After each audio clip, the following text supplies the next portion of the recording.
बिस्मिल्लाहिर्रहमानिर्रहीम। अभी हम हांगकांग की सबसे पुरानी कदीम जामा मस्जिद सेंट्रल में मौजूद हैं, जो हांगकांग की तारीख़ में सबसे पहले बनाई गई।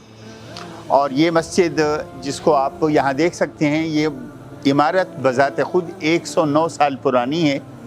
और अगरचे यहाँ पर जो मस्जिद बनाई गई थी वो 1851 में बनाई गई थी।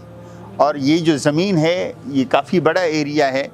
यहाँ तक आप देख रहे हैं, नीचे भी ये मस्जिद का ही हिस्सा है। और ये 1849 में बरतानिया की जो मलका थी उसने मुसलमानों के लिए ये लीज़ पर दी थी 999 साल के लिए। और ये जो इस तरफ बैक साइड पे है, ये मुसाफिर खाना था किसी ज़माने में। लोग उस ज़माने के अंदर मलेशिया या इंडोनेशिया या चाइना से हज के लिए जाते थे तो कुछ दिन यहाँ पर क़याम करते थे, फिर आगे चले जाते थे, या कोई भी मुसलमान आता तो वो यहाँ क़याम करता। और इस जगह जो अभी सारी इमारतों का एक जंगल आपको नज़र आ रहा है, ये सामने समंदर हुआ करता था। अब चूँकि इमारतें बना बना के समंदर दूर हो गया है, वरना यहाँ पे करीब समंदर हुआ करता था नीचे।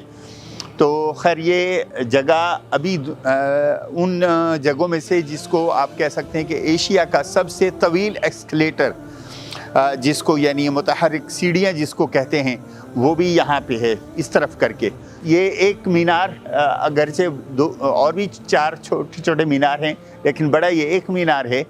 और गुंबद है, और गुंबद के 8 खिड़कियाँ हैं जो इस निस्बत से रखी गई कि जन्नत के 8 दरवाजे हैं। तो